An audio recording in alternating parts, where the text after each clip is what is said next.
All right, so this was interesting because I've talked about how the Fever additions obviously made sense from a personnel standpoint, but that they were also bringing in vets and bringing in winning players and bringing in pros.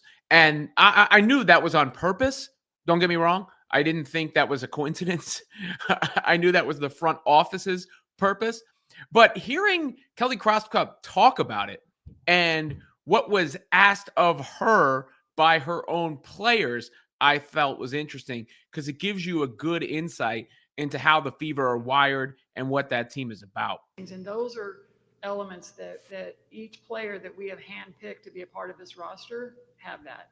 And the young group that we're bringing back, asked us, protect our locker room, protect the culture that we've got started. So that was very intentional.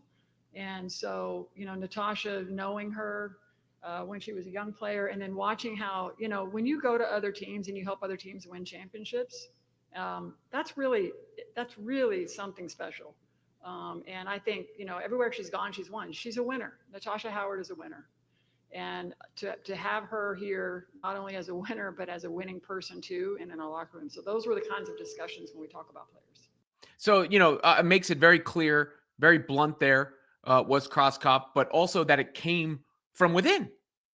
And I see people taking that as shots or slights at anybody. I don't read it that way. It's too broad a statement. I mean, is it better for team chemistry that Melissa Smith is gone? I would say so, just from the outside looking in. Is it better for team chemistry with the people that they brought in, Bonner and Cunningham, and of course Howard, who they were just referencing? Of course, I think all of those players will help with what the Fever are building. But I think it was more about the mission statement there than anybody specifically. To me, that is about the overall culture that they're building in Indiana. And you saw it last year in that turnaround from the beginning of the season to where they got, right? Like you saw it in effect. And you saw it, with Kelsey Mitchell and the way she was welcomed back when she re-signed with the team and the smile on her face. And you saw it with the bond that formed between Caitlin Clark and Aaliyah Boston, both on the floor and off. And you saw it with Lexi Hull emerging as part of that core. And you saw it in the way that the team gravitates towards one another. You saw it when Stephanie White was hired and Boston and Hull and Clark were up front and center. There's just lots of examples like that. And it's just not surprising, but hearing it articulated that directly was interesting to me. And then, of course, Howard spoke as well, since it was her introductory press conference. And she had some nice words for her most famous new teammate and what to expect there. She can spread the floor by shooting. She could dictate the floor as a point guard. She's an amazing passer, so I can't wait to run the floor and get those passes. She just grown just this past season, just like how she take the game day by day, and also just learning from other players and stuff. So I'm just really excited to be a part of this team and also ready to catch her passes. Any other questions there? That sounds funny or whatever, but there's a lot of truth to that statement too, because there was a bunch of times, I think, Kelsey Mitchell thrived playing off Clark, and that became apparent over the course of the season, and she got to do her ISO stuff and score at will, basically. And Aaliyah and Clark can play together, two very smart players on the floor. But one thing that the Fever didn't have is the bigs or the wings who were running the floor, catching and finishing. That was lacking. Temi Fegbenle did it early in the season, but once she got hurt in the thumb, she fumbled a bunch of passes. Melissa Smith didn't get up and down the floor quick enough.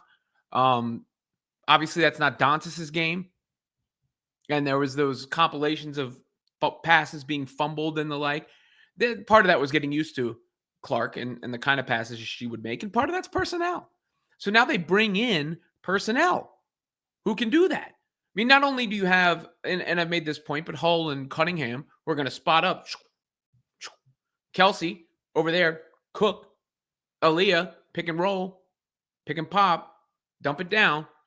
But versatile forwards in Howard and Bonner, who will be able to do that. Specifically, Howard. I mean, she has a nickname of Flash.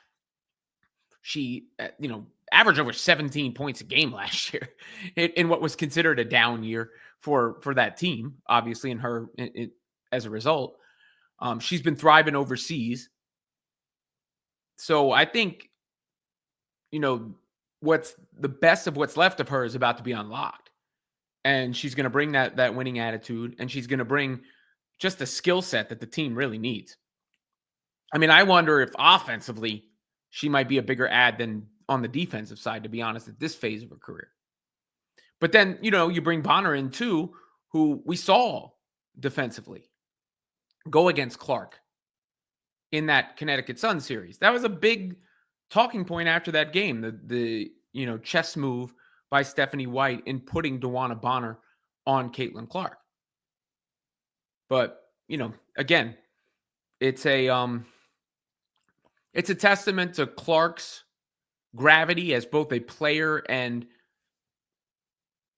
an attraction. Players are going to want to play with her because it makes their life easier. They get more fans. They get more notoriety. They got a chance to win. Pretty simple. If you're a vet, that's, the ideal situation. But Clark also needed, and the rest of that team needed, specific pieces like this. I mean, look, Caitlin is the engine on the offense. You can't expect her to do everything on defense. She's not exactly a defensive stalwart. I think people go too far in calling a liability or something. Clearly not that, but it helps to have that personnel around her to bring her up too. These players are going to bring her up because they're going to defend around her. They're going to provide help defense, and they're going to get out and go and finish her passes, which brings the turnovers down a little bit too. So what were some of the issues? Defense, turnovers, improve both of those things. Rebounding, improve that. Toughness, improve that. Offense, get even better. And ultimately, the best teams have a degree of chemistry, have a degree of camaraderie. They know each other, what they're going to do on the floor, what to expect. They like each other off the floor, at least from a professional standpoint, if not from a genuine friendship standpoint. And they keep the main thing.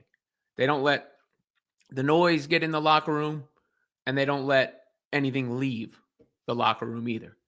And we've seen a lack of leaks from this front office and this regime and from this team, which I think speaks to that. And I believe just hearing it articulated from Kelly Krauskopf lets you know that team chemistry is a priority for the Indiana Fever.